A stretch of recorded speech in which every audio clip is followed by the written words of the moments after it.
প্রতিদিনের মতো আজকেও আমি সকাল সকাল ভাত চাপিয়ে দিয়েছি। আর ভাত চাপানোর পরে আমি কিন্তু ফ্রিজ থেকে মাছগুলো বের করে নিয়েছি। এখানে রয়েছে কুচো চিংড়ি আর তার থেকে একটু বড় চিংড়ি, আর তার সাথে রয়েছে ইলিশ মাছ।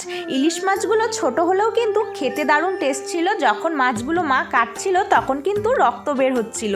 আর এদিকে আজকে আমি ইলিশ মাছ রান্না করব, তার জন্য কিন্তু এই যে এখন মশলা বেটে নিচ্ছি। আজকে আমি ইলিশ মাছের সর্ষে ভাপা করব, তার জন্য এখানে সর্ষে, কাঁচা জিরে, গোটা কাঁচা লঙ্কা আর একটু নুন হলুদ দিয়ে দিয়েছি, যাতে মশলাটা ভালো করে মিহি হয়ে যায়। তো এই দেখো বাটা আমার হয়ে গেছে। এখন ইলিশ মাছের মধ্যে একদম মশলাটা দিয়ে দিচ্ছি, আর তারপরে পরিমাণ মতো সর্ষের তেল আর একটু নুন হলুদ আর কিন্তু একটু শুকনো লঙ্কা দিয়ে ভালো করে মাছটাকে মেখে নেব।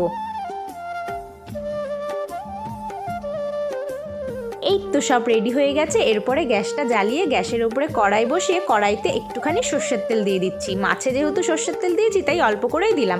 তারপরে তেলে গোটা জিরে ফোড়ন দিয়ে ম্যারিনেট করা মাছটা দিয়ে দেবো। মাছটা তেলে দেওয়ার পরে ওই বাটিতেই একটু জল দিয়ে ভালো করে মশলাটা ধুয়ে ওই জলটাই কিন্তু মাছের ভেতরে দিয়ে দেবো। পরিমাণ মতো বুঝে দিয়ে দেবো, তারপরে কিন্তু ঢাকা দিয়ে দেবো। ব্যাস, এখন আর সেরকম কোনো কাজ নেই, যে এখন আস্তে আস্তে মাছটা হোক। এদিকে আমার ভাত হয়ে গেছে, তো এখন আমি ভাতের ফ্যানটা ঝরিয়ে নেব।